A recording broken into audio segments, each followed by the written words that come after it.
अथ श्री पंचमुखी वीर हनुमत् कवच विनियोगः।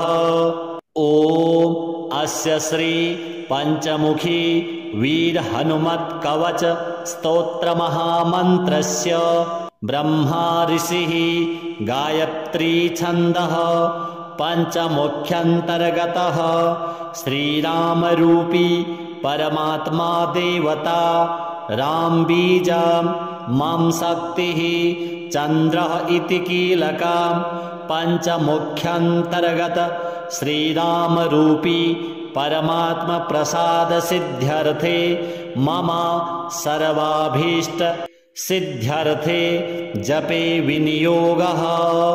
ओम रांग अंगुष्ठाभ्यां नमः। ओम ह्रीं तर्जनीभ्यां नमः। ओम रूं मध्यमाभ्यां नमः। ओम रैं अनामिकाभ्यां नमः। ओम रौं कनिष्ठिकाभ्यां नमः। ओम रः करतलकरपृष्ठाभ्यां नमः। ओम राम हृदयाय नमः। ओम ह्रीं शिरसे स्वाहा। ओम रूं शिखायै वषट्। ओम रैं कवचाय होम। ओम रौं नेत्राभ्यां वषट्। ओम रः अस्त्राय फट्। भूर्भुवः स्वरोम ध्यानम्।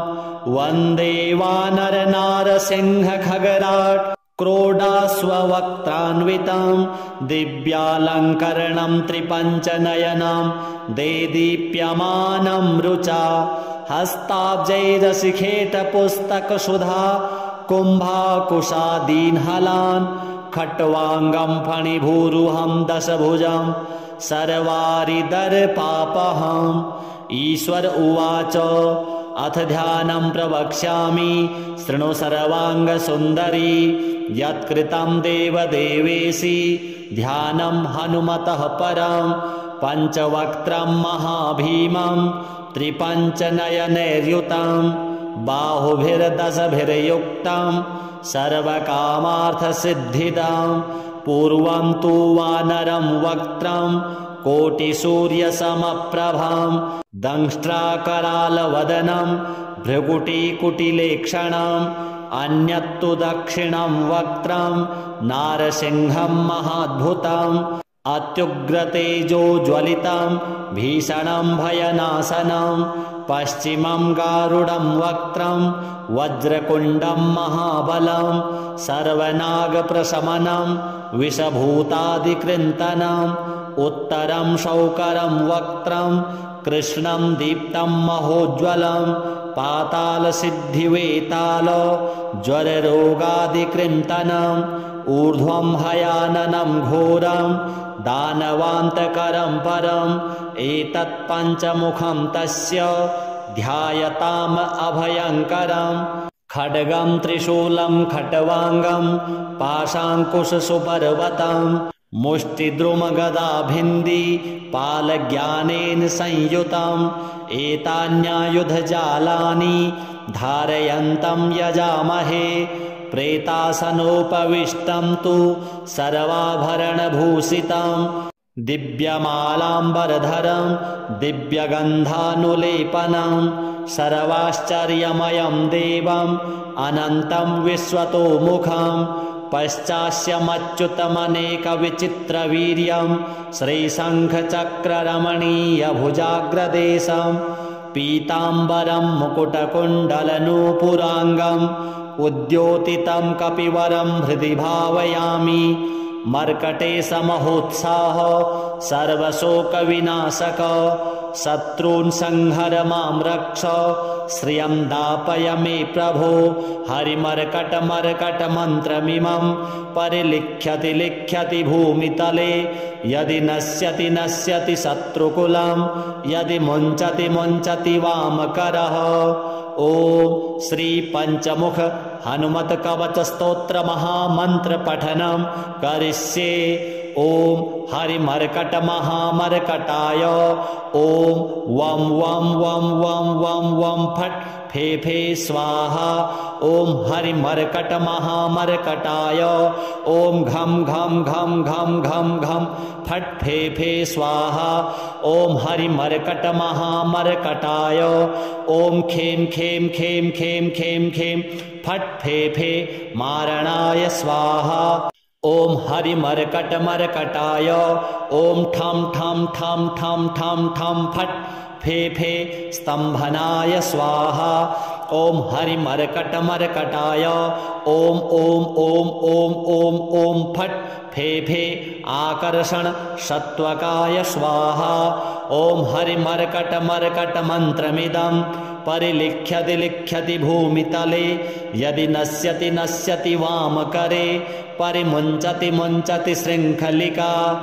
ॐ नमो भगवते पञ्चवदनाय पूर्वे कपिमुखाय श्रीवीरहनुमते ॐ टं टं टं टं टं टं सकलशत्रुसंहाराय हुं फट् फे फे फे फे फे फे स्वाहा ॐ नमो भगवते श्रीपञ्चवदनाय दक्षिणे करालवदन श्रीनृसिंहमुखाय श्रीवीरहनुमते ॐ हं हं हं हं हं हं सकलभूतप्रेतदमनाय महाबलाय हुं फट् फे फे फे फे फे फे स्वाहा ॐ नमो भगवते पञ्चवदनाय पश्चिमे गरुडमुखाय श्रीवीरहनुमते ॐ मं मं मं मं मं मं महारुद्राय सकलरोग विषपरिहाराय हुं फट् फे फे फे फे फे फे स्वाहा ॐ नमो भगवते पञ्चवदनाय उत्तरे आदिवराहमुखाय श्रीवीरहनुमते ॐ लं लं लं लं लं लं लक्ष्मणप्राणदात्रे लङ्कापुरीदाहनाय सकलसम्पत्कराय पुत्रपौत्राद्यभिवृद्धिकराय ॐ नमः स्वाहा ॐ नमो भगवते पञ्चवदनाय ऊर्ध्वमुखस्थित हयग्रीवमुखाय श्रीवीरहनुमते ॐ रुं रुं रुं रुं रुं रुं रुद्रमूर्तये सकललोकवशीकराय वेदविद्यास्वरूपिणे ॐ नमः स्वाहा बीजमुद्राः प्रदर्शयेत् ॐ कं खं गं घं ङं चं छं जं झं यं टं ठं डं ढं अणं तं थं दं धं नं पं फं बं भं मं यं रं लं वं शं शं सं हं लं शं स्वाहा इति दिग्बन्धः ॐ नमो भगवते आञ्जनेयाय महाबलाय हुं फट् फे फे फे फे फे स्वाहा ॐ नमो भगवते श्रीवीरहनुमते प्रबलपराक्रमाय आक्रान्तदिङ्मण्डलाय शोभिताननाय धवलीकृतवज्रदेहाय जगच्चिन्तकाय रुद्रावताराय लङ्कापुरीदाहनाय उदधिलङ्घनाय सेतुबन्धनाय दशकण्ठशिरःक्रान्ताय सीताश्वासनाय अनन्तकोटिब्रह्माण्डनायकाय महाबलाय वायुपुत्राय अञ्जनादेवी गर्भसम्भूताय श्रीरामलक्ष्मणानन्दकराय कपिसैन्यप्रियकराय सुग्रीवसहायकारणकार्यसाधकाय पर्वतोत्पाटनाय कुमारब्रह्मचारिणे गम्भीरशब्दोदयाय श्रीरामचन्द्रदूताय आञ्जनेयाय वायुपुत्राय महाबलाय सीतादुःखनिवारणाय लङ्कादहनकारणाय महाबलप्रचण्डाय कोलाहलसकल ब्रह्माण्डविश्वरूपाय सप्तसमुद्रनिरालम्बिताय पिङ्गलनयनाय अमितविक्रमाय सूर्यबिम्बफलसेवनाय दृष्टिनिरालङ्कृताय अङ्गदलक्ष्मणमहाकपिसैन्य प्राणनिर्वाहकाय दशकण्ठविध्वंसनाय रामेष्टाय फाल्गुनसखाय सीतासमेत रामचन्द्रप्रसादकाय स्वाहा ॐ ह्रीं क्लीं सर्वदुष्टग्रहनिवारणाय सर्वरोगज्वरोच्चाटनाय साकिनी डाकिनी विध्वंसनाय ॐ ह्रीं क्लीं हूं फट् फे फे स्वाहा। ॐ नमो भगवते श्रीवीरहनुमते सर्वभूतज्वरैकाहिक द्वयाहिक त्र्याहिक चातुर्थिक संतत विषमज्वर गुप्तज्वर शीतज्वर महेश्वरज्वर वैष्णवज्वरादि सर्वज्वरान् छिन्दि छिन्दि भिन्दि भिन्दि यक्ष राक्षस ब्रह्म राक्षस भूतप्रेत पिशाचानुच्चाटयोच्चाटय। ॐ श्रीं ह्रीं हूं फट् फे फे स्वाहा। ॐ नमो भगवते श्रीवीरहनुमते नमः। ॐ ह्रां ह्रीं ह्रूं ह्रैं ह्रं ह्रः आह आह अशै अशै एहि एहि। ॐ ॐ हों हों हों हों फट् फे फे स्वाहा। ॐ नमो भगवते पवनात्मजाय डाकिनी शाकिनी मोहिनी निःशेष निरसनाय सर्वविषं निर्विषं कुरु कारय कारय हूं फट् फे फे स्वाहा। ॐ नमो भगवते श्रीवीरहनुमते सिंहशरवशार्दूल गण्डभेरुण्ड पुरुषमृगाणाम् ओषातिनिरसनाय क्रमनिरसनक्रमणं कुरु सर्वरोगान् निवारय निवारय आक्रोशय आक्रोशय शत्रून्मादय भयं छिन्दि छिन्दि छादय छादय मारय मारय शोषय शोषय मोहय मोहय ज्वालय ज्वालय प्रहारय प्रहारय मम सर्वरोगान् छेदय छेदय। ॐ ह्रीं हूं फट् फे फे स्वाहा।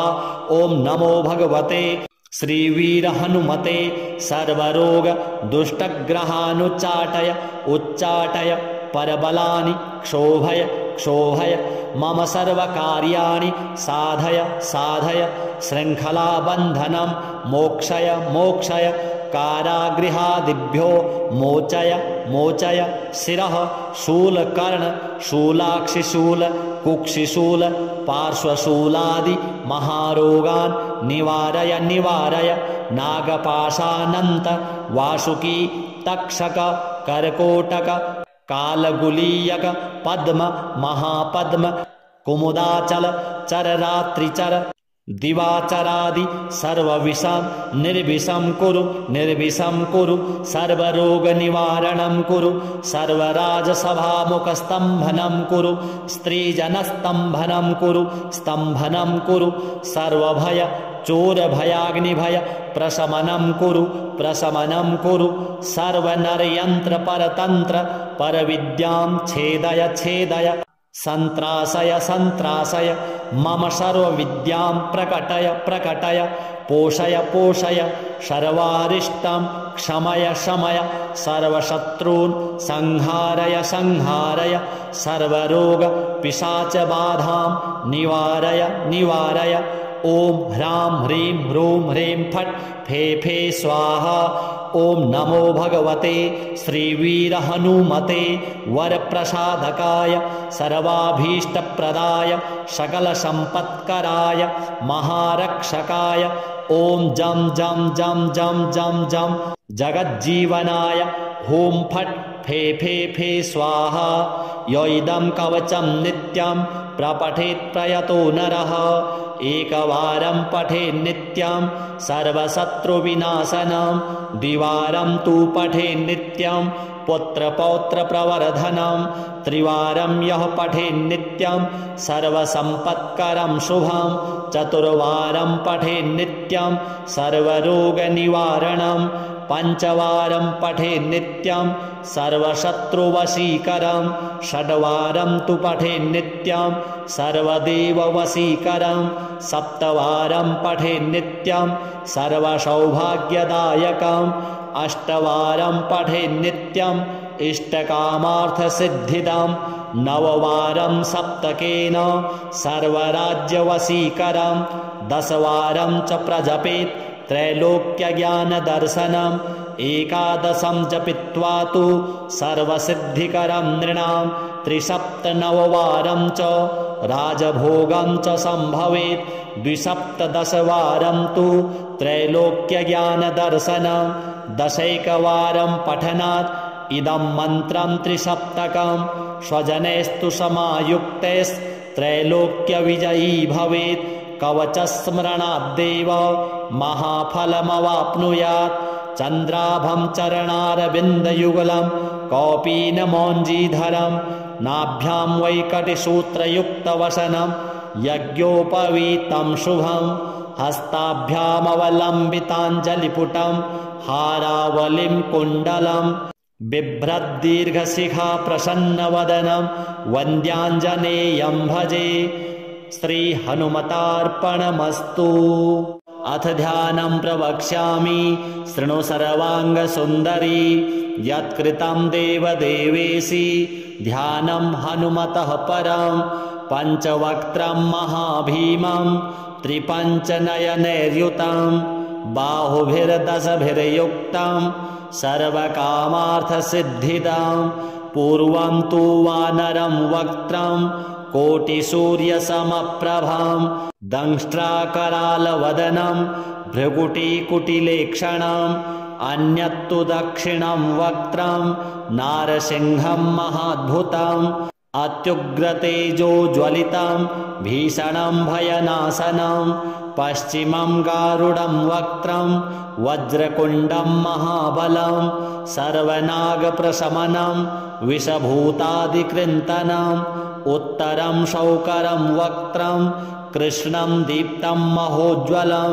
पातालसिद्धिवेताल ज्वररोगादिकृन्तनम् ऊर्ध्वं हयाननं घोरं दानवान्तकरं परम् एतत् पञ्चमुखं तस्य ध्यायताम् अभयङ्करम् खड्गं त्रिशूलं खट्वाङ्गं पाशाङ्कुशसुपर्वतं मुष्टिद्रुमगदाभिन्दी पालज्ञानेन संयुतम् एतान्यायुधजालानि धारयन्तं यजामहे प्रेतासनोपविष्टं तु सर्वाभरणभूषितं दिव्यमालाम्बरधरं दिव्यगन्धानुलेपनं सर्वाश्चर्यमयं देवम् अनन्तं विश्वतोमुखं पश्चास्यमच्युतमनेकविचित्रवीर्यं श्रीशङ्खचक्ररमणीयभुजाग्रदेशं पीताम्बरं मुकुटकुण्डलनूपुराङ्गम्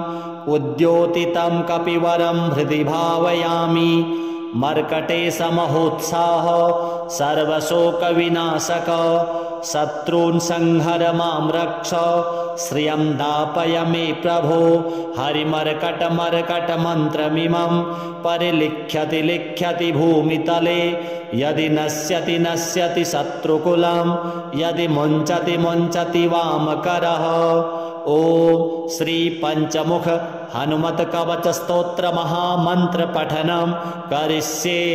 ओम हरिमर्कट महामर्कटाय ओम वम वम वम वम वम वम फट फे फे स्वाहा। ओम हरिमर्कट महामर्कटाय ओम घम घम घम घम घम घम फट फे फे स्वाहा।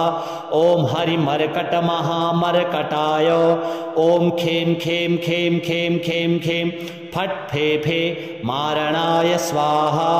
ओम हरिमर्कट मर्कटाय ओम ठम ठम ठम ठम ठम ठम फट फे फे स्तंभनाय स्वाहा। ओम हरिमर्कट मर्कटाय ओम ओम ओम ओम ओम ओम फट फे फे आकर्षण सत्वकाय स्वाहा। ओम हरिमर्कट मर्कट मंत्रमिदं परिलिख्यति लिख्यति भूमितले यदि नश्यति नश्यति वामकरे परिमुञ्चति मुञ्चति शृंखलिका। ओम नमो भगवते पंचवदनाय पूर्वे कपिमुखाय श्रीवीर हनुमते। ओम टम टम टम टम टम टम सकल शत्रु संहाराय होम फट फे फे फे फे फे फे स्वाहा। ॐ नमो भगवते श्रीपञ्चवदनाय दक्षिणे करालवदन श्रीनृसिंहमुखाय श्रीवीरहनुमते ॐ हं हं हं हं हं हं सकलभूतप्रेतदमनाय महाबलाय हुं फट् फे फे फे फे फे फे स्वाहा ॐ नमो भगवते पञ्चवदनाय पश्चिमे गरुडमुखाय श्रीवीरहनुमते ॐ मं मं मं मं मं मं महारुद्राय सकलरोगविषपरिहाराय हुं फट् फे फे फे फे फे फे स्वाहा ॐ नमो भगवते पञ्चवदनाय उत्तरे आदिवराहमुखाय श्रीवीरहनुमते ॐ लं लं लं लं लं लं लक्ष्मणप्राणदात्रे लङ्कापुरीदाहनाय सकलसम्पत्कराय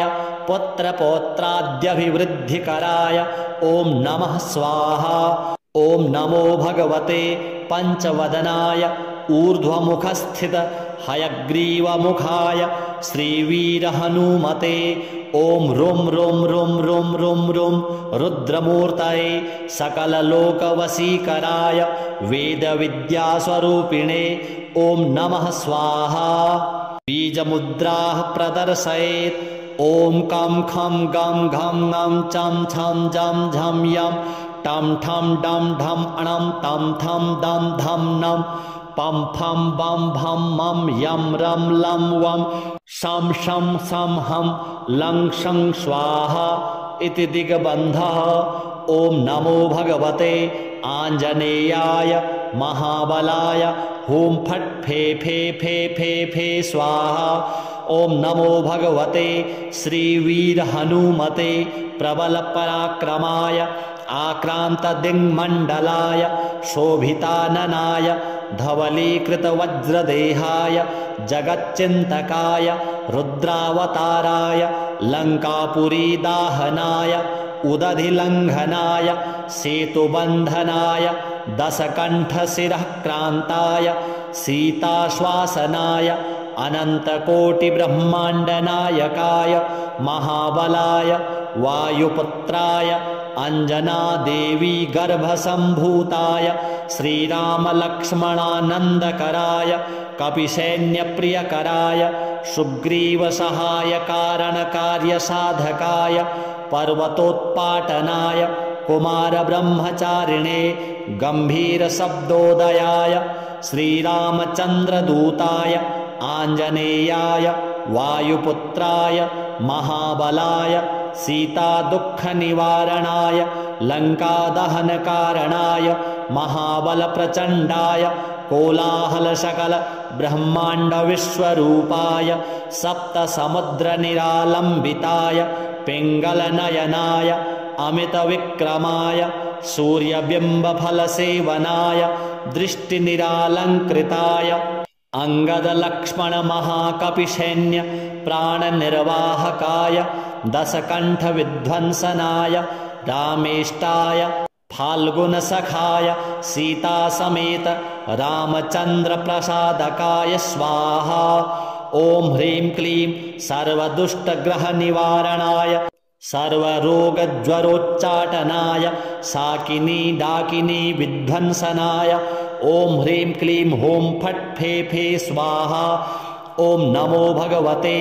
श्रीवीरहनुमते सर्वभूतज्वरैकाहिक द्वयाहिक त्र्याहिक चातुर्थिक सन्ततविषमज्वर गुप्तज्वर शीतज्वर महेश्वरज्वर वैष्णवज्वरादि सर्वज्वरान् छिन्दि छिन्दि भिन्दि भिन्दि यक्ष राक्षस ब्रह्म राक्षस भूतप्रेत पिशाचानुच्चाटयोच्चाटय ॐ श्रीं ह्रीं हूं फट् फे फे स्वाहा ॐ नमो भगवते श्रीवीरहनुमते नमः ॐ ह्रां ह्रीं ह्रूं ह्रैं ह्रं ह्रः आह आह अशै अशै एहि एहि ॐ ॐ हों हों हों हों फट् फे फे स्वाहा ॐ नमो भगवते पवनात्मजाय डाकिनी साकिनी मोहिनी निःशेष निरसनाय सर्वविषं निर्विषं कुरु कारय कारय हुं फट् फे फे स्वाहा।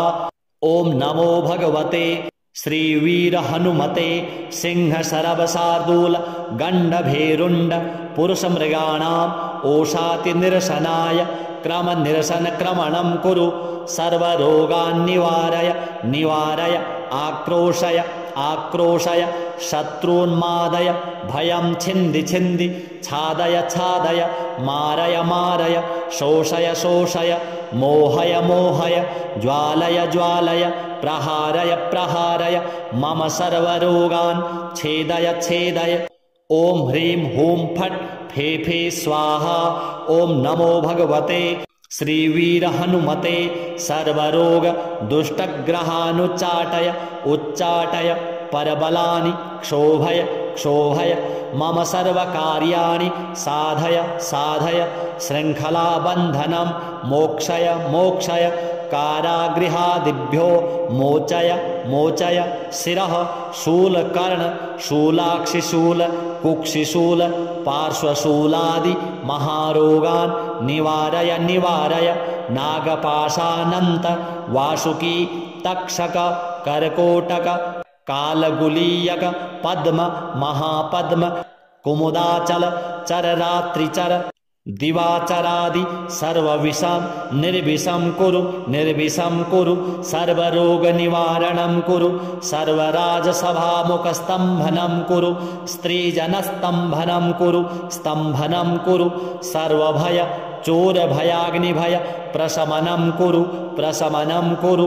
सर्वनरयन्त्र परतन्त्र परविद्यां छेदय छेदय सन्त्रासय सन्त्रासय मम सर्वविद्यां प्रकटय प्रकटय। पोषय पोषय सर्वारिष्टं क्षमय शमय सर्वशत्रून् संहारय संहारय। सर्वरोग पिशाचबाधां निवारय निवारय। ॐ ह्रां ह्रीं ह्रूं ह्रीं फट् फे फे स्वाहा। ॐ नमो भगवते श्रीवीर हनुमते वरप्रसादकाय सर्वाभीष्टप्रदाय सकलसम्पत्कराय महारक्षकाय। ॐ जं जं जं जं जं जं जगज्जीवनाय हुं फट् फे फे फे स्वाहा। य इदं कवचं नित्यं प्रपठेत् प्रयतो नरः एकवारं पठेत् नित्यं सर्वशत्रुविनाशनं द्विवारं तु पठेत् नित्यं पुत्रपौत्रप्रवर्धनं त्रिवारं यः पठेत् नित्यं सर्वसम्पत्करं शुभं चतुर्वारं पठेत् नित्यं सर्वरोगनिवारणं पञ्चवारं पठेत् नित्यं सर्वशत्रुवशीकरं षड्वारं तु पठेत् नित्यं सर्वदेववशीकरं सप्तवारं पठेत् नित्यं सर्वसौभाग्यदायकं अष्टवारं पठेत् नित्यं इष्टकामार्थसिद्धिदं नववारं सप्तकेन सर्वराज्यवशीकरं दशवारं च प्रजपेत् त्रैलोक्यज्ञानदर्शनम् एकादशं जपित्वा तु सर्वसिद्धिकरं नृणां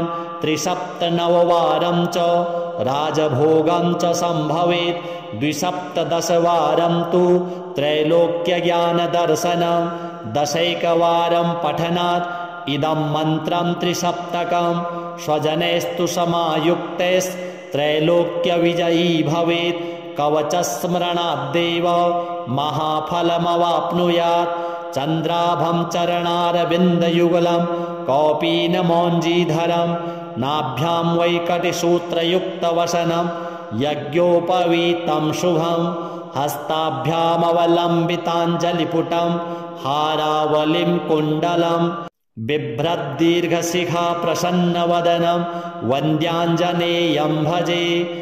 श्रीहनुमतार्पणमस्तु।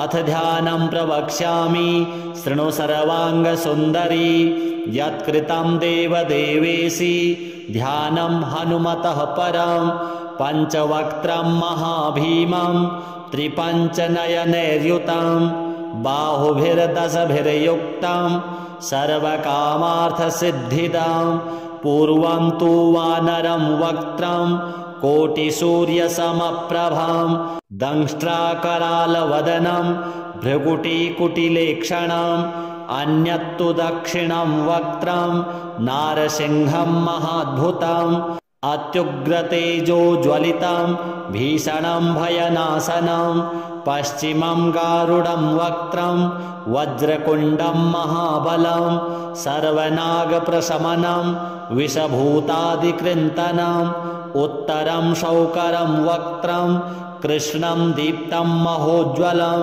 पातालसिद्धिवेताल ज्वररोगादिकृन्तनम् ऊर्ध्वं हयाननं घोरं दानवान्तकरं परम् एतत् पञ्चमुखं तस्य ध्यायताम अभयङ्करम् खड्गं त्रिशूलं खट्वाङ्गं पाशाङ्कुशसुपर्वतं मुष्टिद्रुमगदाभिन्दी पालज्ञानेन संयुतम् एतान्यायुधजालानि धारयन्तं यजामहे प्रेतासनोपविष्टं तु सर्वाभरणभूषितं दिव्यमालाम्बरधरं दिव्यगन्धानुलेपनं सर्वाश्चर्यमयं देवम् अनन्तं विश्वतोमुखं पश्चास्यमच्युतमनेकविचित्रवीर्यं श्रीशङ्खचक्ररमणीयभुजाग्रदेशं पीताम्बरं मुकुटकुण्डलनूपुराङ्गम् उद्योतितं कपिवरं हृदि भावयामि मर्कटेशमहोत्साह सर्वशोकविनाशक शत्रून् संहर मां रक्ष श्रियं दापय मे प्रभो हरिमर्कटमर्कटमन्त्रमिमं परिलिख्यति लिख्यति भूमितले यदि नश्यति नश्यति शत्रुकुलं यदि मुञ्चति मुञ्चति वामकरः। ओम श्री पंचमुख हनुमत कवच स्तोत्र महामंत्र पठनम करिष्ये। ओम हरिमर्कट महामर्कटाय ओम वम वम वम वम वम वम फट फे फे स्वाहा। ओम हरिमर्कट महामर्कटाय ओम घम घम घम घम घम घम फट फे फे स्वाहा। ओम हरिमर्कट महामर्कटाय ओम खेम खेम खेम खेम खेम खेम फट फे फे मारणाय स्वाहा। ओम हरिमर्कट मर्कटाय ओम ठम ठम ठम ठम ठम ठम फट फे फे स्तंभनाय स्वाहा। ओम हरिमर्कट मर्कटाय ओम ओम ओम ओम ओम ओम फट फे फे आकर्षण सत्वकाय स्वाहा। ओम हरिमर्कट मर्कट मंत्रमिदं परिलिख्यति लिख्यति भूमितले यदि नश्यति नश्यति वामकरे परिमुञ्चति मुञ्चति शृङ्खलिका। ओम नमो भगवते पंचवदनाय पूर्वे कपिमुखाय श्रीवीरहनुमते। ओम टम टम टम टम टम टम सकलशत्रुसंहाराय होम फट फे फे फे फे फे फे स्वाहा। ओम नमो भगवते श्री पंचवदनाय दक्षिणे करालवदन श्री नृसिंहमुखाय श्रीवीरहनुमते। ओम हम हम हम हम हम हम सकलभूतप्रेतदमनाय महाबलाय होम फट फे फे फे फे फे फे स्वाहा। ओम नमो भगवते पंचवदनाय पश्चिमे गरुडमुखाय श्रीवीरहनुमते।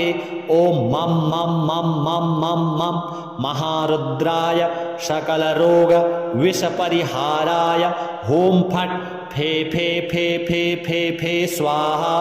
ओम नमो भगवते पंचवदनाय उत्तरे आदिवराहमुखाय श्रीवीरहनुमते। ओम लं लं लं लं लं लं लक्ष्मणप्राणदात्रे लङ्कापुरीदाहनाय सकलसम्पत्कराय पुत्रपौत्राद्यभिवृद्धिकराय ओम नमः स्वाहा। ओम नमो भगवते पंचवदनाय ऊर्ध्वमुखस्थित हयग्रीवमुखाय श्रीवीरहनुमते। ओम रुम रुम रुम रुम रुम रुम रुद्रमूर्तये सकललोकवशीकराय वेदविद्यास्वरूपिणे ओम नमः स्वाहा। बीजमुद्राः प्रदर्शयेत्। ॐ कं खं गं घं ङं चं छं जं झं यं टं ठं डं ढं णं तं थं दं धं नं पं फं बं भं मं यं रं लं वं शं शं सं हं लं शं स्वाहा इति दिग्बन्धः।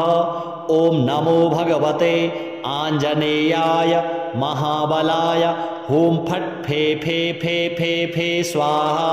ॐ नमो भगवते श्रीवीरहनुमते प्रबलपराक्रमाय आक्रान्तदिङ्मण्डलाय शोभिताननाय धवलीकृतवज्रदेहाय जगच्चिन्तकाय रुद्रावताराय लङ्कापुरीदाहनाय उदधिलङ्घनाय सेतुबन्धनाय दशकण्ठशिरः क्रान्ताय सीताश्वासनाय अनन्तकोटिब्रह्माण्डनायकाय महाबलाय वायुपुत्राय अञ्जनादेवी गर्भसम्भूताय श्रीरामलक्ष्मणानन्दकराय कपिसैन्यप्रियकराय सुग्रीवसहायकारणकार्यसाधकाय पर्वतोत्पाटनाय कुमारब्रह्मचारिणे गम्भीरशब्दोदयाय श्रीरामचन्द्रदूताय आञ्जनेयाय वायुपुत्राय महाबलाय सीतादुःखनिवारणाय लङ्कादहनकारणाय महाबलप्रचण्डाय कोलाहलसकल ब्रह्माण्डविश्वरूपाय सप्तसमुद्रनिरालम्बिताय पिङ्गलनयनाय अमितविक्रमाय सूर्यबिम्बफलसेवनाय दृष्टिनिरालङ्कृताय अङ्गदलक्ष्मणमहाकपिसैन्य प्राणनिर्वाहकाय दशकण्ठविध्वंसनाय रामेष्टाय फाल्गुनसखाय सीतासमेत रामचन्द्रप्रसादकाय स्वाहा। ॐ ह्रीं क्लीं सर्वदुष्टग्रहनिवारणाय सर्वरोगज्वरोच्चाटनाय साकिनी डाकिनी विध्वंसनाय ॐ ह्रीं क्लीं हूं फट् फे फे स्वाहा। ॐ नमो भगवते श्रीवीरहनुमते सर्वभूतज्वरैकाहिक द्वयाहिक त्र्याहिक चातुर्थिक सन्ततविषमज्वर गुप्तज्वर शीतज्वर महेश्वरज्वर वैष्णवज्वरादि सर्वज्वरान् छिन्दि छिन्दि भिन्दि भिन्दि यक्षराक्षस ब्रह्मराक्षस भूतप्रेतपिशाचानुच्चाटयोच्चाटय। ॐ श्रीं ह्रीं हूं फट् फे फे स्वाहा। ॐ नमो भगवते श्रीवीरहनुमते नमः। ॐ ह्रां ह्रीं ह्रूं ह्रैं ह्रं ह्रः आह आह अशै अशै एहि एहि। ॐ ॐ हों हों हों हों फट् फे फे स्वाहा। ॐ नमो भगवते पवनात्मजाय डाकिनी शाकिनी मोहिनी निःशेष निरसनाय सर्वविषं निर्विषं कुरु कारय कारय हुं फट् फे फे स्वाहा। ॐ नमो भगवते श्रीवीरहनुमते सिंहशरवशार्दूल गण्डभेरुण्ड पुरुषमृगाणाम् ओषातिनिरसनाय क्रमनिरसनक्रमणं कुरु सर्वरोगान् निवारय निवारय आक्रोशय आक्रोशय शत्रून्मादय भयं छिन्दि छिन्दि छादय छादय मारय मारय शोषय शोषय मोहय मोहय ज्वालय ज्वालय प्रहारय प्रहारय मम सर्वरोगान् छेदय छेदय। ॐ ह्रीं हूं फट् फे फे स्वाहा। ॐ नमो भगवते श्रीवीरहनुमते सर्वरोग दुष्टग्रहानुच्चाटय उच्चाटय परबलानि क्षोभय क्षोभय मम सर्वकार्याणि साधय साधय शृङ्खलाबन्धनं मोक्षय मोक्षय कारागृहादिभ्यो मोचय मोचय शिरः शूलकर्ण शूलाक्षिशूल कुक्षिशूल पार्श्वशूलादि महारोगान् निवारय निवारय नागपाशानन्त वासुकी तक्षक कर्कोटक कालगुलीयक पद्म महापद्म कुमुदाचल चररात्रिचर दिवाचरादि सर्वविषं निर्विषं कुरु निर्विषं कुरु सर्वरोगनिवारणं कुरु सर्वराजसभामुखस्तम्भनं कुरु स्त्रीजनस्तम्भनं कुरु स्तम्भनं कुरु सर्वभय चोरभयाग्निभय प्रशमनं कुरु प्रशमनं कुरु सर्वनरयन्त्र परतन्त्र परविद्यां छेदय छेदय सन्त्रासय सन्त्रासय मम सर्वविद्यां प्रकटय प्रकटय पोषय पोषय सर्वारिष्टं क्षमय शमय सर्वशत्रून् संहारय संहारय सर्वरोग पिशाचबाधां निवारय निवारय। ओम ह्रां ह्रीं ह्रूं ह्रीं फट् फे फे स्वाहा। ओम नमो भगवते श्रीवीरहनुमते वरप्रसादकाय सर्वाभीष्टप्रदाय सकलसम्पत्कराय महारक्षकाय ओम जं जं जं जं जं जं जगज्जीवनाय हुं फट् फे फे फे स्वाहा। यो इदं कवचं नित्यं प्रपठेत् प्रयतो नरः एकवारं पठेत् नित्यं सर्वशत्रुविनाशनं द्विवारं तु पठेत् नित्यं पुत्रपौत्रप्रवर्धनं त्रिवारं यः पठेत् नित्यं सर्वसम्पत्करं शुभं चतुर्वारं पठेत् नित्यं सर्वरोगनिवारणं पंचवारं पठेत् नित्यं सर्वशत्रुवशीकरं षड्वारं तु पठेत् नित्यं सर्वदेववशीकरं सप्तवारं पठेत् नित्यं सर्वसौभाग्यदायकं अष्टवारं पठेत् नित्यं इष्टकामार्थसिद्धिदं नववारं सप्तकेन सर्वराज्यवशीकरं दशवारं च प्रजपेत् त्रैलोक्यज्ञानदर्शनम् एकादशं जपित्वा तु सर्वसिद्धिकरं नृणां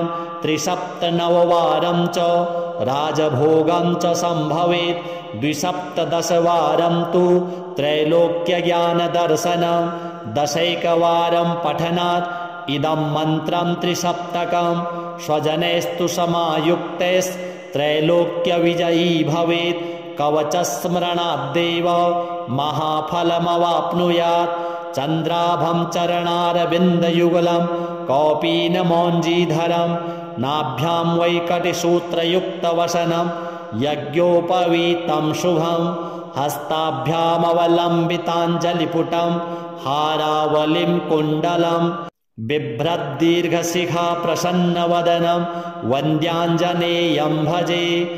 श्रीहनुमतार्पणमस्तु।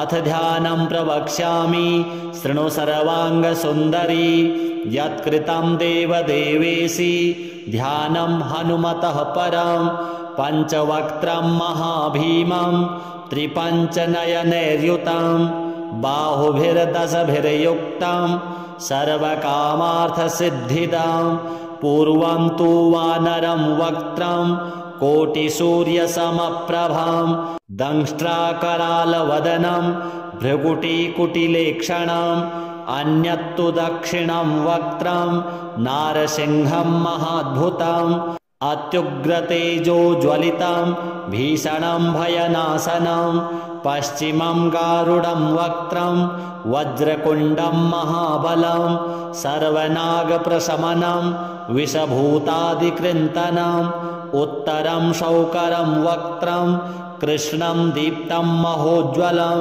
पातालसिद्धिवेताल ज्वररोगादिकृन्तनम् ऊर्ध्वं हयाननं घोरं दानवान्तकरं परम् एतत् पञ्चमुखं तस्य ध्यायताम् अभयङ्करम् खड्गं त्रिशूलं खट्वाङ्गं पाशाङ्कुशसुपर्वतं मुष्टिद्रुमगदाभिन्दी पालज्ञानेन संयुतम् एतान्यायुधजालानि धारयन्तं यजामहे प्रेतासनोपविष्टं तु सर्वाभरणभूषितं दिव्यमालाम्बरधरं दिव्यगन्धानुलेपनं सर्वाश्चर्यमयं देवम् अनन्तं विश्वतोमुखं पश्चास्यमच्युतमनेकविचित्रवीर्यं श्रीशङ्खचक्ररमणीयभुजाग्रदेशं पीताम्बरं मुकुटकुण्डलनूपुराङ्गम् उद्योतितं कपिवरं हृदि भावयामि। मर्कटे समहोत्साह सर्वशोकविनाशक शत्रून् संहर मां रक्ष श्रियं दापय मे प्रभो। हरिमर्कटमर्कटमन्त्रमिमं परिलिख्यति लिख्यति भूमितले यदि नश्यति नश्यति शत्रुकुलं यदि मुञ्चति मुञ्चति वामकरः। ओम श्री पंचमुख हनुमत कवच स्तोत्र महामंत्र पठनम करिष्ये। ओम हरिमर्कट महामर्कटाय ओम वम वम वम वम वम वम फट फे फे स्वाहा। ओम हरिमर्कट महामर्कटाय ओम घम घम घम घम घम घम फट फे फे स्वाहा। ओम हरिमर्कट महामर्कटाय ओम खेम खेम खेम खेम खेम खेम फट फे फे मारणाय स्वाहा। ओम हरिमर्कट मर्कटाय ओम ठम ठम ठम ठम ठम ठम फट फे फे स्तंभनाय स्वाहा।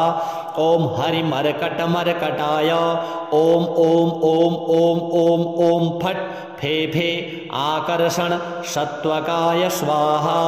ओम हरिमर्कट मर्कट मंत्रमिदं परिलिख्यति लिख्यति भूमितले यदि नश्यति नश्यति वामकरे परिमुञ्चति मुञ्चति शृङ्खलिका। ओम नमो भगवते पंचवदनाय पूर्वे कपिमुखाय श्रीवीरहनुमते। ओम टम टम टम टम टम टम सकल शत्रु संहाराय होम फट फे फे फे फे फे फे स्वाहा। ओम नमो भगवते श्री पंचवदनाय दक्षिणे करालवदन श्री नृसिंहमुखाय श्रीवीरहनुमते।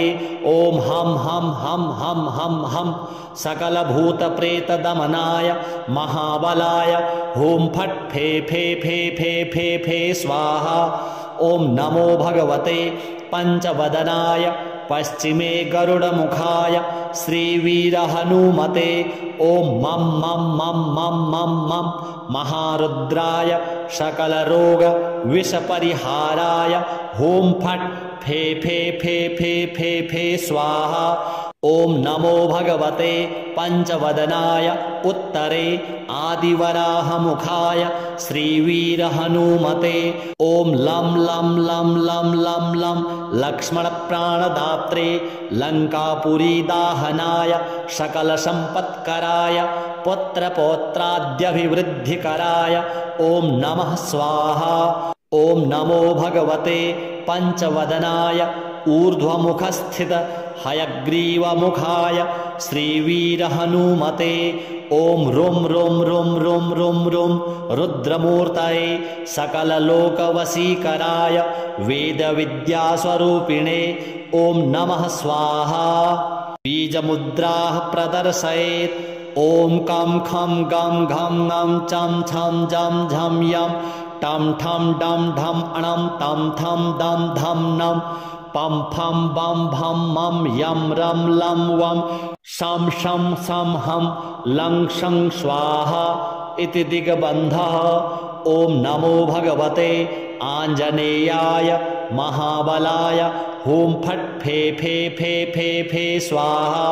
ओम नमो भगवते श्रीवीरहनुमते प्रबल पराक्रमाय आक्रांत दिङ्मण्डलाय शोभिताननाय धवलीकृत वज्रदेहाय जगच्चिन्तकाय रुद्रावताराय लंकापुरी दाहनाय उदधिलंघनाय सेतुबन्धनाय दशकण्ठशिरः क्रान्ताय सीताश्वासनाय अनन्तकोटिब्रह्माण्डनायकाय महाबलाय वायुपुत्राय अंजनादेवी गर्भसम्भूताय श्रीरामलक्ष्मणानन्दकराय कपिसैन्यप्रियकराय सुग्रीवसहायकारणकार्यसाधकाय पर्वतोत्पाटनाय कुमारब्रह्मचारिणे गम्भीरशब्दोदयाय श्रीरामचन्द्रदूताय आञ्जनेयाय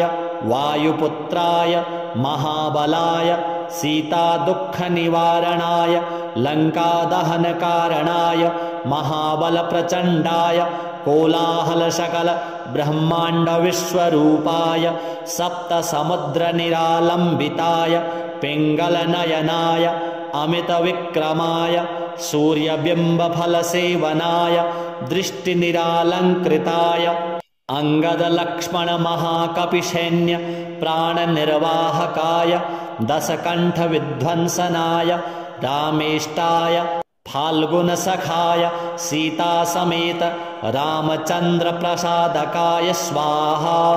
ॐ ह्रीं क्लीं सर्वदुष्टग्रहनिवारणाय सर्वरोगज्वरोच्चाटनाय साकिनी डाकिनी विध्वंसनाय ॐ ह्रीं क्लीं हूं फट् फे फे स्वाहा। ॐ नमो भगवते श्रीवीरहनुमते सर्वभूतज्वरैकाहिक द्वयाहिक त्र्याहिक चातुर्थिक सन्ततविषमज्वर गुप्तज्वर शीतज्वर महेश्वरज्वर वैष्णवज्वरादि सर्वज्वरान् छिन्दि छिन्दि भिन्दि भिन्दि यक्ष राक्षस ब्रह्म राक्षस भूतप्रेत पिशाचानुच्चाटयोच्चाटय। ॐ श्रीं ह्रीं हूं फट् फे फे स्वाहा। ॐ नमो भगवते श्रीवीरहनुमते नमः। ॐ ह्रां ह्रीं ह्रूं ह्रैं ह्रं ह्रः आह आह अशै अशै एहि एहि। ॐ ॐ हों हों हों हों फट् फे फे स्वाहा। ॐ नमो भगवते पवनात्मजाय डाकिनी साकिनी मोहिनी निःशेष निरसनाय सर्वविषं निर्विषं कुरु कारय कारय हूं फट् फे फे स्वाहा। ॐ नमो भगवते श्रीवीरहनुमते सिंहशरवशार्दूल गण्डभेरुण्ड पुरुषमृगाणाम् ओषातिनिरसनाय क्रमनिरसनक्रमणं कुरु सर्वरोगान् निवारय निवारय आक्रोशय आक्रोशय शत्रून्मादय भयं छिन्दि छिन्दि छादय छादय मारय मारय शोषय शोषय मोहय मोहय ज्वालय ज्वालय प्रहारय प्रहारय मम सर्वरोगान् छेदय छेदय। ॐ ह्रीं हूं फट् फे फे स्वाहा।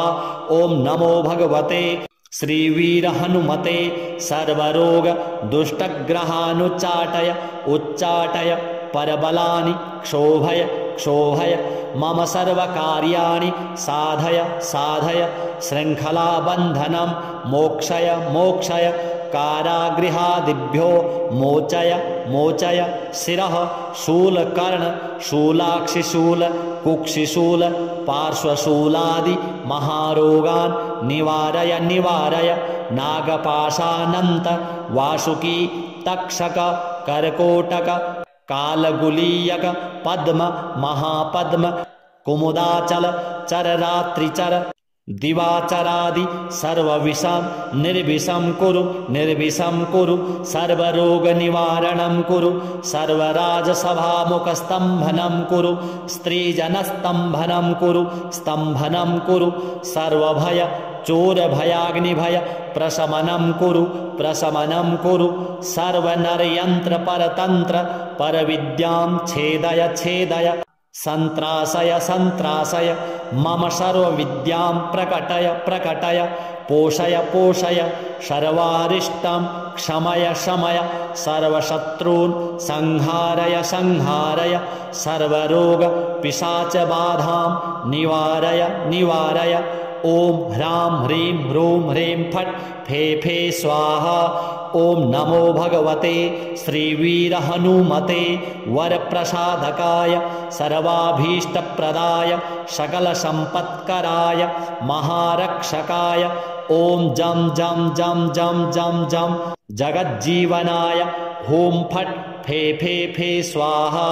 यो इदं कवचं नित्यं प्रपठेत् प्रयतो नरः एकवारं पठेत् नित्यं सर्वशत्रुविनाशनं द्विवारं तु पठेत् नित्यं पुत्रपौत्रप्रवर्धनं त्रिवारं यः पठेत् नित्यं सर्वसम्पत्करं शुभं चतुर्वारं पठेत् नित्यं सर्वरोगनिवारणं पञ्चवारं पठेत् नित्यं सर्वशत्रुवशीकरं 6 वारं तु पठेत् नित्यं सर्वदेववशीकरं 7 वारं पठेत् नित्यं सर्वसौभाग्यदायकं 8 वारं पठेत् नित्यं इष्टकामार्थसिद्धिदं 9 वारं सप्तकेन सर्वराज्यवशीकरं 10 वारं च प्रजपेत् त्रैलोक्यज्ञानदर्शनम् 11 जपित्वा तु सर्वसिद्धिकरं नृणां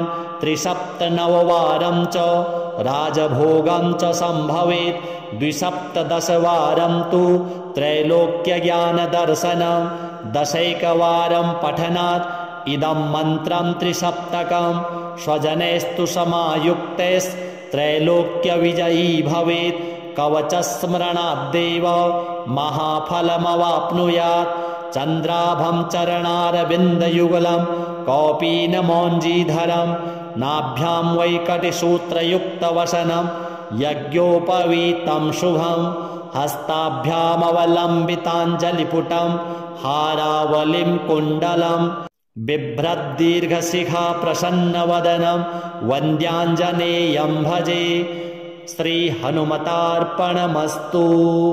अथ ध्यानं प्रवक्ष्यामि शृणु सर्वाङ्गसुन्दरी यत्कृतं देवदेवेशि ध्यानं हनुमतः परं पञ्चवक्त्रं महाभीमं त्रिपञ्चनयनैर्युतं बाहुभिर्दशभिर्युक्तं सर्वकामार्थसिद्धिदं पूर्वं तु वानरं वक्त्रं कोटिसूर्यसमप्रभं दंष्ट्राकरालवदनं भृगुटिकुटिलेक्षणम् अन्यत्तु दक्षिणं वक्त्रं नारसिंहं महाद्भुतम् अत्युग्रतेजोज्वलितं भीषणं भयनाशनं पश्चिमं गारुडं वक्त्रं वज्रकुण्डं महाबलं सर्वनागप्रशमनं विषभूतादिकृन्तनं उत्तरं शौकरं वक्त्रं कृष्णं दीप्तं महोज्ज्वलं पातालसिद्धिवेताल ज्वररोगादिकृन्तनम् ऊर्ध्वं हयाननं घोरं दानवान्तकरं परम् एतत् पञ्चमुखं तस्य ध्यायताम् अभयङ्करम् खड्गं त्रिशूलं खट्वाङ्गं पाशाङ्कुशसुपर्वतं मुष्टिद्रुमगदाभिन्दी पालज्ञानेन संयुतम् एतान्यायुधजालानि धारयन्तं यजामहे प्रेतासनोपविष्टं तु सर्वाभरणभूषितं दिव्यमालाम्बरधरं दिव्यगन्धानुलेपनं सर्वाश्चर्यमयं देवम् अनन्तं विश्वतोमुखं पश्चास्यमच्युतमनेकविचित्रवीर्यं श्रीशङ्खचक्ररमणीयभुजाग्रदेशं पीताम्बरं मुकुटकुण्डलनूपुराङ्गम्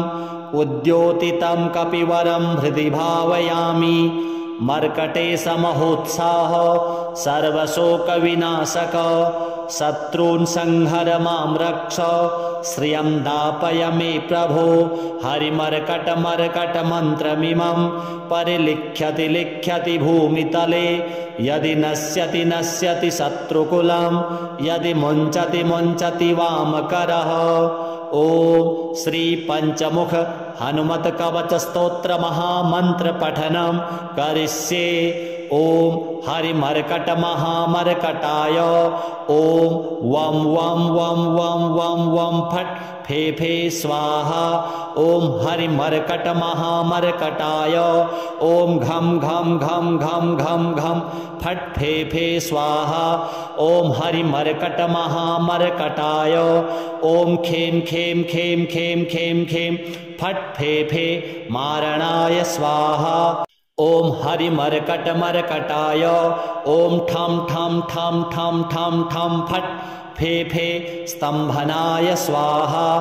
ओम हरिमर्कट मर्कटाय ओम ओम ओम ओम ओम ओम फट फे फे आकर्षण सत्वकाय स्वाहा।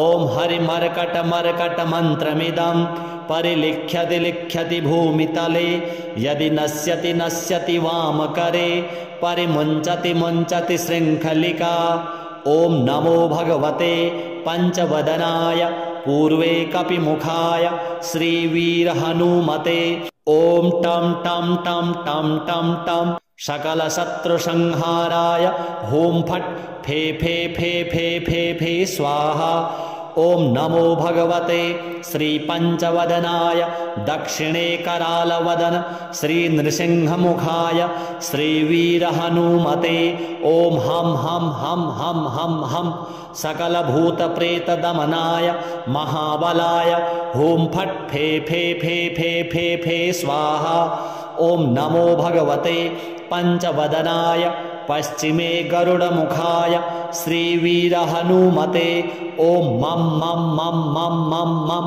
महारुद्राय सकलरोग विषपरिहाराय हुं फट् फे फे फे फे फे फे स्वाहा ॐ नमो भगवते पञ्चवदनाय उत्तरे आदिवराहमुखाय श्रीवीरहनुमते ॐ लं लं लं लं लं लं लक्ष्मणप्राणदात्रे लङ्कापुरीदाहनाय सकलसम्पत्कराय पुत्रपौत्राद्यभिवृद्धिकराय ॐ नमः स्वाहा ॐ नमो भगवते पञ्चवदनाय ऊर्ध्वमुखस्थित हयग्रीवमुखाय श्रीवीरहनुमते ॐ रुं रुं रुं रुं रुं रुं रुद्रमूर्तये सकललोकवशीकराय वेदविद्यास्वरूपिणे ॐ नमः स्वाहा बीजमुद्राः प्रदर्शयेत् ॐ कं खं गं घं ङं चं छं जं झं यं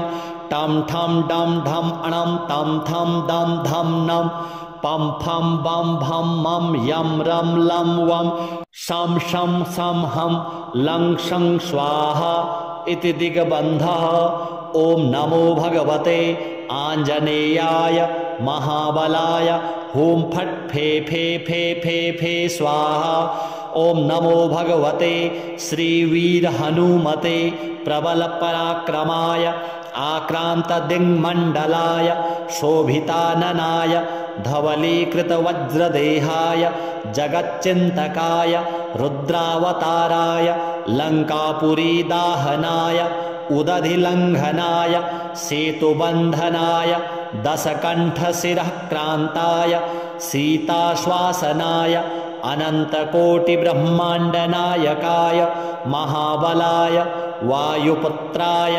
अञ्जनादेवी गर्भसम्भूताय श्रीरामलक्ष्मणानन्दकराय कपिसैन्यप्रियकराय सुग्रीवसहायकारणकार्यसाधकाय पर्वतोत्पाटनाय कुमारब्रह्मचारिणे गम्भीरशब्दोदयाय श्रीरामचन्द्रदूताय आञ्जनेयाय वायुपुत्राय महाबलाय सीतादुःखनिवारणाय लङ्कादहनकारणाय महाबलप्रचण्डाय कोलाहलसकल ब्रह्माण्डविश्वरूपाय सप्तसमुद्रनिरालम्बिताय पिङ्गलनयनाय अमितविक्रमाय सूर्यबिम्बफलसेवनाय दृष्टिनिरालङ्कृताय अङ्गदलक्ष्मणमहाकपिसैन्य प्राणनिर्वाहकाय दशकण्ठविध्वंसनाय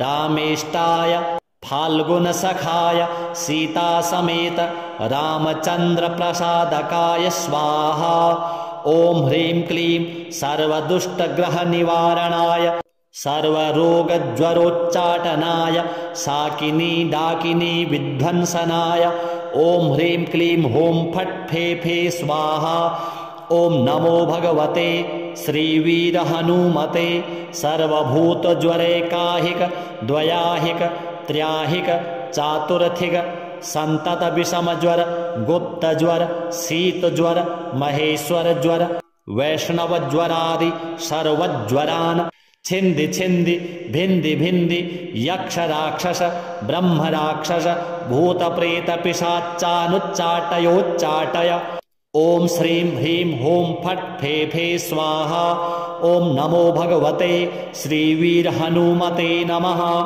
ॐ ह्रां ह्रीं ह्रूं ह्रैं ह्रं ह्रः आह आह अशै अशै एहि एहि ॐ ॐ हों हों हों हों फट् फे फे स्वाहा ॐ नमो भगवते पवनात्मजाय डाकिनी शाकिनी मोहिनी निःशेष निरसनाय सर्वविषं निर्विषं कुरु कारय कारय हुं फट् फे फे स्वाहा ॐ नमो भगवते श्रीवीर हनुमते सिंह शरभ शार्दूल गण्डभेरुण्ड पुरुषमृगाणाम् ओषाति निरसनाय क्रम निरसन क्रमणं कुरु सर्वरोगान् निवारय निवारय आक्रोशय आक्रोशय शत्रून्मादय भयं छिन्दि छिन्दि छादय छादय मारय मारय शोषय शोषय मोहय मोहय ज्वालय ज्वालय प्रहारय प्रहारय मम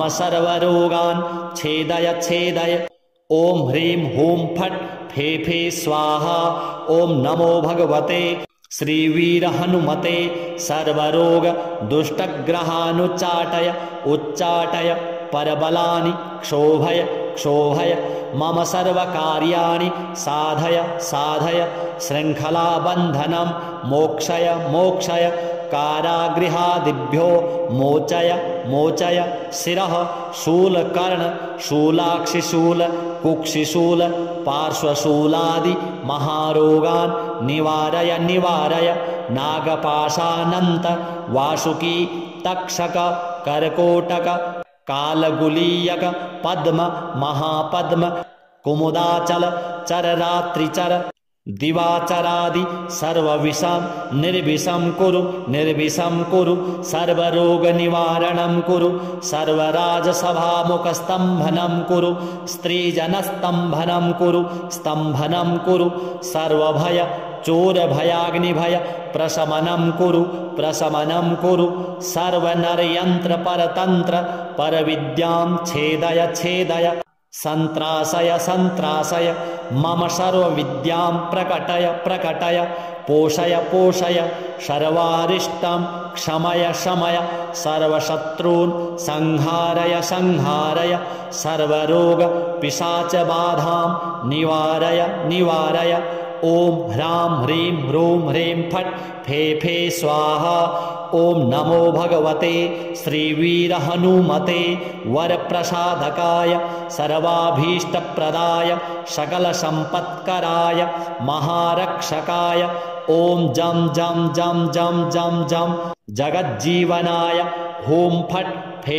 फे फे स्वाहा य इदं कवचं नित्यं प्रपठेत् प्रयतो नरः एकवारं पठेत् नित्यं सर्वशत्रुविनाशनं द्विवारं तु पठेत् नित्यं पुत्रपौत्रप्रवर्धनं त्रिवारं यः पठेत् नित्यं सर्वसम्पत्करं शुभं चतुर्वारं पठेत् नित्यं सर्वरोगनिवारणं पञ्चवारं पठेत् नित्यं सर्वशत्रुवशीकरं षड्वारं तु पठेत् नित्यं सर्वदेववशीकरं सप्तवारं पठेत् नित्यं सर्वसौभाग्यदायकम् अष्टवारं पठेत् नित्यं इष्टकामार्थसिद्धिदं नववारं सप्तकेन सर्वराज्यवशीकरं दशवारं च प्रजपेत् त्रैलोक्यज्ञानदर्शनम् एकादशं जपित्वा तु सर्वसिद्धिकरं नृणां त्रिसप्तनववारं च राजभोगं च सम्भवेत् द्विसप्तदशवारं तु त्रैलोक्यज्ञानदर्शनं दशैकवारं पठनात् इदं मन्त्रं त्रिसप्तकं स्वजनैस्तु समायुक्तैस्त्रैलोक्यविजयी भवेत् कवचस्मरणाद्देव महाफलमवाप्नुयात् चन्द्राभं चरणारविन्दयुगलं कौपीनमौञ्जीधरं नाभ्यां वैकटिसूत्रयुक्तवसनं यज्ञोपवीतं शुभं हस्ताभ्यामवलम्बिताञ्जलिपुटं हारावलिं कुण्डलं बिभ्रद्दीर्घशिखा प्रसन्नवदनं वन्द्याञ्जनेयं भजे श्रीहनुमतार्पणमस्तु।